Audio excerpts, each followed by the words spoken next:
السلام علیکم ناظرین، ڈاکٹر دانش ریئل فوکس کے ساتھ حاضر ہے۔ آج پھر ثاقب نثار کی آواز ہر طرف گونج رہی ہے، اور یہ ثاقب نثار کی آواز اس طریقے سے نہیں گونج رہی کہ ثاقب نثار گرج رہے ہیں، برس رہے ہیں، سو موٹو نوٹس لے رہے ہیں as a chief justice of Pakistan. Saqib Nisar صاحب وہ متنازع چیف جسٹس ہیں جنہوں نے جسٹس افتخار چودھری کے بعد سب سے زیادہ سو موٹو نوٹس لیا، اور ان کے سو موٹو نوٹس کی تعداد 43 ہے۔ پاکستان کی انتظامی معاملات میں چھوٹے سے چھوٹے معاملات میں بھی گھسے، مثلا آپ نے دیکھا تھا کہ شراب کی ایک بوتل کے اوپر بھی گھسے، لیکن ہوا کیا؟ ہر انتظامی معاملات میں وہ انٹرفیئر کرتے تھے۔ لگتا تھا ایگزیکٹو جو آئین نے آرٹیکل 97 کے تحت اختیارات دیا ہے وہ صفر ہے، اور حکومت میں اتنی طاقت نہیں تھی کہ وہ چیف جسٹس کے اس اقدام کے اوپر جو ان کانسٹیٹیوشنل وہ کر رہے تھے، اپنی جوڈکشن سے اوپر جا کے کر رہے تھے، 172 جو ان کی جوڈکشن ہے اس کے خلاف کر رہے تھے، حکومت اس کے اوپر احتجاج کرتی۔ دیکھیں، آئین میں تمام اداروں کا جو آئینی ادارے ہیں ان کی جوڈکشنز کو ڈسکرائب کیا گیا، بتایا گیا ہے، اور سب سے زیادہ پاورفل زیادہ جوڈکشن جو ہے وہ ایگزیکٹو کی ہوتی ہے۔ لیکن یہاں پر جب جسٹس افتخار کا زمانہ آیا، جس طرح انہوں نے پہلے تو جسٹس افتخار صاحب وہ تھے جو ان کانسٹیٹیوشنلی اس بینچ کا حصہ تھے جس میں پرویز مشرف صاحب کو 3 سال دے دیا گیا تھا، ماشاء اللہ کو ویلیڈیٹ کیا گیا تھا۔ بعد میں ان کے تضاد ہو گئے مشرف صاحب سے، اور پھر وہ ہیرو بن گئے، اور پھر ان کو ایز اے ہیرو جو ہے نا سیاسی جماعتوں نے، مختلف لوگوں نے استعمال کیا، اور سامنے فرنٹ پہ آئے، اور پھر ان کو دوبارہ چیف جسٹس بنایا گیا، اور ایک ایگزیکٹو آرڈر کے تحت بنایا گیا جو کہتے ہیں کہ آئینی اور قانونی طور پر درست نہیں تھا۔ اس کے بعد تو وہ خدا بن گئے، نعوذ باللہ۔ پھر جناب جسٹس افتخار صاحب نے جس طرح انتظامی معاملات پہ مداخلت کی، اور اپنے جوڈکشن سے آگے بڑھ کر بہت اسی طرح سے ان کے فالوور ثاقب نثار نے بھی کی۔ بہرحال یہ تو ایک پہلے لاء سیکٹری تھے، اس کے بعد یہ جسٹس ثاقب نثار صاحب کو لاہور ہائی کورٹ کے جج کا رتبہ ملا، اور یہ کہتے ہیں کہ جناب نواز شریف صاحب کی سفارش تھی، اس کے بعد چیف جسٹس بنے، یہ 3 سال رہے، 2017 شاید 19 شروع کے۔ تو اس میں ایز اے چیف جسٹس تو میں نے ذرا سے کردار ادا کیا، اور نواز شریف جو ان کو ہائی کورٹ کا جج بنایا، ظاہر ہے یہ ججز جو بنتے ہیں ان میں حکومت اور سیاستدانوں کا بڑا عمل دخل ہوتا ہے، اور ایسے سے جج بنتے ہیں جو اور کانسٹیٹیوشن میں فیصلہ کرتے ہیں جو اس قابل نہیں ہوتے، جن کو کانسٹیٹیوشن کا نہیں پتہ ہوتا ہے، معذرت کے ساتھ۔ میں انشاءاللہ ایک دن پروگرام میں آپ کو بتاؤں گا کہ ان کی کیا کوالیفیکیشن ہے، اور یہ کس کے ایکسپرٹس ہیں، اور کس طرح یہ کانسٹیٹیوشن پہ بڑے بڑے فیصلے دیتے ہیں، جو کہ بعد میں پتہ چلتا ہے سب ماورائے آئین فیصلہ دیا ہے۔ بہرحال تو جسٹس ثاقب نثار کو نواز شریف نے کہا کہ جب ان کے خلاف فیصلہ آیا تو کہنے لگے کہ جناب حضرت علی کا قول انہوں نے دہرایا، اور وہ تھا، قول کیا تھا کہ کیونکہ انہوں نے احسان کیا تھا نواز شریف نے، وہ کہتے ہیں جس پر احسان کرو اس کے شر سے بچو، تو یہ محسن کش کہلائے۔ بہرحال تو انہوں نے بڑا ٹف ٹائم دیا، اور آنے والے وقت میں ان کے یہ اور ان کے ساتھ جسٹس آصف سعید کھوسا چیف جسٹس، اور پھر دوسرے لوگوں نے آپ کے جو 62(1)F کا حشر کیا، ان کانسٹیٹیوشنل فیصلے دیے، اب جا کر ان فیصلوں کو سپریم کورٹ ہی نلیفائڈ کیا، 5 رکنی بینچ کے اس فیصلے کو جو متفقہ تھے۔ تو ثاقب نثار ایک متنازع جج رہے، چیف جسٹس بہت متنازع تھے۔ جب تک وہ چیف جسٹس رہے ان کے بہت سارے فیصلے کہا جاتا ہے کہ جو قانون اور آئین کے خلاف تھے، آئین سے بڑھ کر، اپنی جوڈکشن سے بڑھ کر وہ معاملات میں انٹرفیئر کرتے تھے، سو موٹو نوٹس لیتے تھے۔ لیکن جب وہ حکومت سے اترے تب بھی انہوں نے اپنے اختیارات جو ان کے پاس اختیارات تھے اس کا مس یوز اس طریقے سے کیا کہ ریٹائرمنٹ کے بعد بھی انہوں نے اپنے برادر ججز کو انسٹرکشن ہمیشہ دیتے رہتے تھے، چاہے وہ جسٹس آصف سعید کھوسا ہو، چاہے وہ آپ کے جسٹس عطا بندیال ہو، یا بعد میں جو 2 جج چھوڑ کے چلے گئے، ریزائن کر کے چلے گئے، منیب اختر اور یہ جتنے جو ججز تھے، تو یہ جسٹس آپ کے ثاقب نثار کے بردر، اور پھر آپ نے دیکھا آڈیو لیکس بھی آئی، تو ثاقب نثار صاحب کی آڈیو لیکس میں یہ تھا کہ وہ کس طریقے سے انسٹرکشن دے رہے تھے، کس طریقے سے وہ ایک سیاسی جماعت کو پروموٹ کر رہے تھے، کس طریقے سے وہ ایک سیاسی جماعت کو آؤٹ آف ٹرن فیصلے دے رہے تھے، ماورائے آئین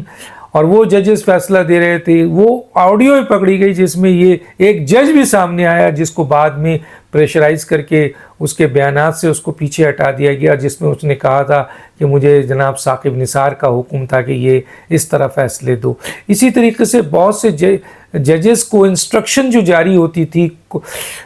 آپ کے جو ٹیکنیکل ججمنٹ اور کوڈز بتائے جاتے تھے کہ اس کے تحت آپ اس سیاسی جماعت یعنی پی ٹی آئی کو سپورٹ کرو، عمران خان کو سپورٹ کرو۔ تو جسٹس قاضی فائز عیسیٰ، اس کے بعد جسٹس آپ کے آصف سعید کوسا، پھر جسٹس بندیال، یہ وہ لوگ تھے جنہوں نے آؤٹ آف ٹرن جا کر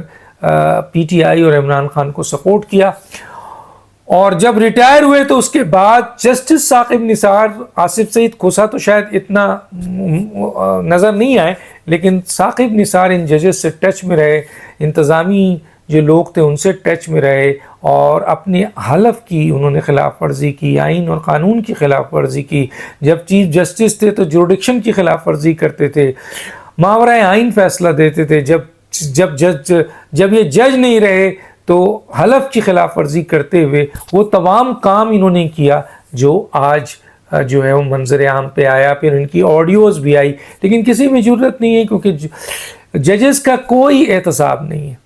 دیکھیں، ہم سمجھتے تھے کہ مقدس گائے جو ہے وہ فوج ہے، لیکن آج ہم اس اسٹیج پہ کہہ سکتے ہیں کہ مقدس گائے جوڈیشری ہے، کیونکہ فوج کا احتساب تو نظر آ رہا ہے۔ انہوں نے ڈی جی آئی کو بھی اب سزا دے دی، یعنی کورٹ مارشل کر دیا، کئی بریگیڈیئر، ایڈمرل، کئی جنرلز کو کورٹ مارشل کیا گیا، سزائیں دی گئیں۔ لیکن 56 سے لے کر آج تک 2024 تک جتنے ماورائے آئین فیصلے ہوئے، قانون اور آئین توڑے گئے، پامالی کی گئی،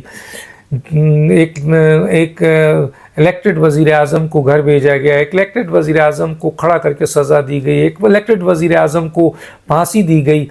اور ماورائے آئین بہت سارے کام کیے گئے۔ ابھی 2024 میں 8 ججز نے جو فیصلہ دیا وہ بھی ماورائے آئین ہے، 63A پہ جو فیصلہ وہ بھی ماورائے آئین ہے، جس سے پاکستان کو سب سے زیادہ نقصان پہنچا ان فیصلوں سے، اور پاکستان کی تباہی میں کہا جاتا ہے کہ عدالتی فیصلوں کا بہت بڑا عمل دخل ہے،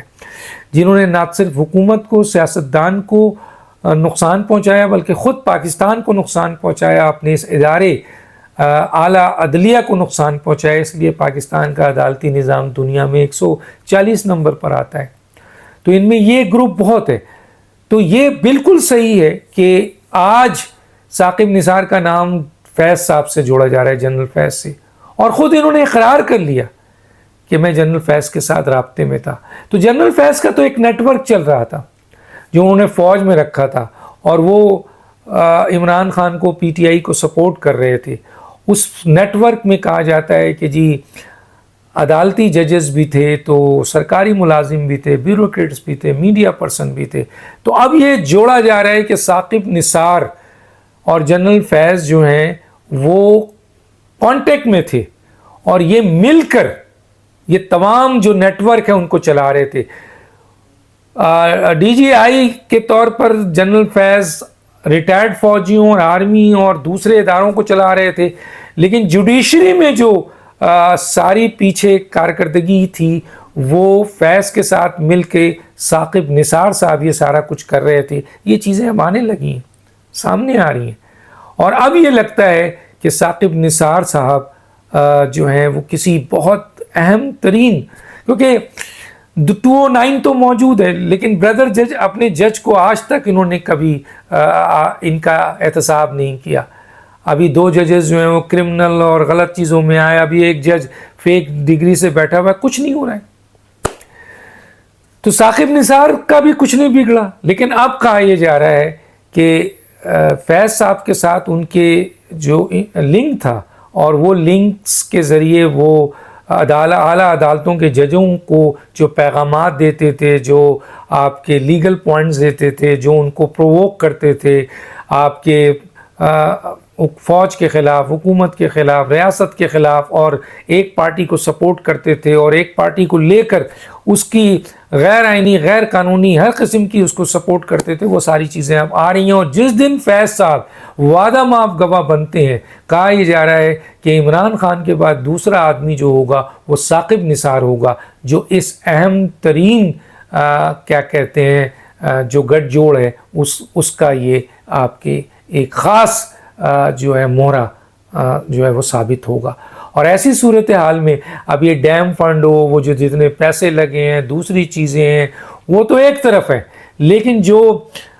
ریاست کے خلاف، ملک کے خلاف، سسٹم کے خلاف، فوج کے خلاف جو سازش ہوئی ہے، جس میں جنرل فیض کو کورٹ مارشل کیا جا رہا ہے، عمران خان گٹھ جوڑ، 9 مئی کئی کیسز سائفر اور کئی ماورائے آئین فیصلے جس سے حکومتیں اور آئین کو اور عدالت کو شدید نقصان پہنچا ہے، اس میں ثاقب نثار صاحب کا بھی جو ہے وہ آپ کے احتساب ہے۔ لوگ تو یہ کہتے ہیں کہ جی 5 ججز کا احتساب فوراً آڈٹ ہونا چاہیے، کم از کم اگر پرانے نہیں کر سکتے تو ان 5 نئے کا کریں، جن میں justice Iftikhar, justice Saqib Nisar, justice Asif سعید کوسا، جسٹس آپ کے عطا بندیال اور جسٹس گلزار۔ یہ وہ ججز تھے جنہوں نے عدالتی انصاف اور قانون اور آئین کی دھجیاں بکھیر دیں اور ایسے عمل کیا، ایسے چیزیں شو کی جس سے لگتا تھا کہ یہ ایک مقدس گائے ہے، جوڈیشل ایکٹیویزم، جوڈیشل مارشل اللہ کے طور پر جوڈیشری نظر آنے لگی۔ تو اس لیے ایک فورنسک آڈٹ ہونا چاہیے جن میں ان 5 ججز کی ڈیلیوری، ان کے کردار، ان کے فیصلوں اور ان کے تمام بیک گراؤنڈ نیٹ ورک کو جو ایکسپوز کیا جائے، جو کہ سنا ہے کہ اس پر کام ہو رہا ہے۔ ڈاکٹر دانش کو یاد دیجیے۔ اللہ حافظ۔